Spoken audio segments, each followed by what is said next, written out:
speaker has not been elected. It's not been elected. Not been elected. Tails. Deadlocks.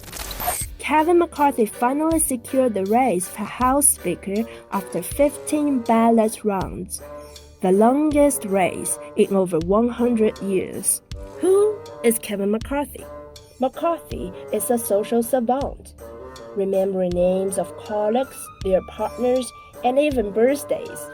But despite his efforts, McCarthy failed to endear himself to those around him because he is often regarded as a fence-sitter. McCarthy once opposed former President Donald Trump, but after Trump won the presidential election in 2016, McCarthy shifted his position and tried to please him. They became so close that Trump once referred to McCarthy as "my Kevin." But his Kevin was about to turn on him. After the January 6 Capitol Hill attacks, McCarthy condemned Trump, saying, "The president bears responsibility for Wednesday's attack on Congress by mob rioters." But later, when McCarthy felt the winds blowing in Trump's favor, he again shifted his attitude. 7 days after he condemned Trump, McCarthy said in a news conference, "I don't believe he provoked if you listen to what he said at the rally." Even though McCarthy betrayed him on the House floor, Trump called on the Republicans to lift up the man to the House ceiling, supporting his bid for House Speaker this year. Who is Kevin McCarthy? A politician who uses anti-China rhetoric to get votes. McCarthy spared no effort to slander China. He made accusations that China had stolen innovative ideas from the U.S. and unleashed the coronavirus to the world. He also backed Nancy Pelosi's controversial visit to Taiwan and said he would visit Taiwan if he becomes House Speaker, which violates the One China principle. What is behind McCarthy's madness policy toward China? A polarized United States.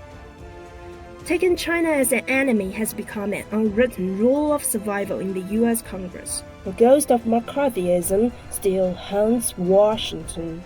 In the 1950s, Joseph McCarthy led a campaign to root out supposed communist infiltration in the government and other institutions. This Cold War mentality further fanned the fear of communism in the U.S. public.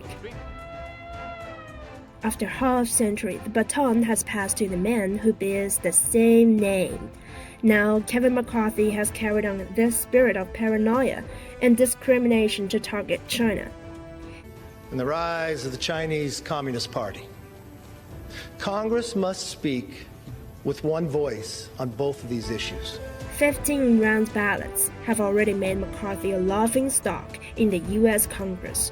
If he continues to use anti-China rhetoric to seek votes, he will be mocked by the people worldwide. 中国日报2次提问：当地时间1月7日，麦卡锡当选美国众议院议长。此前他曾表示，一旦当选将窜访台湾地区。对此，发言人有何评论？谢谢。世界上只有一个中国啊，台湾是中国的一部分。美国国会作为美国政府的一部分应该恪守一个中国原则和中美3个联合公报的规定，兑现不支持台独的承诺。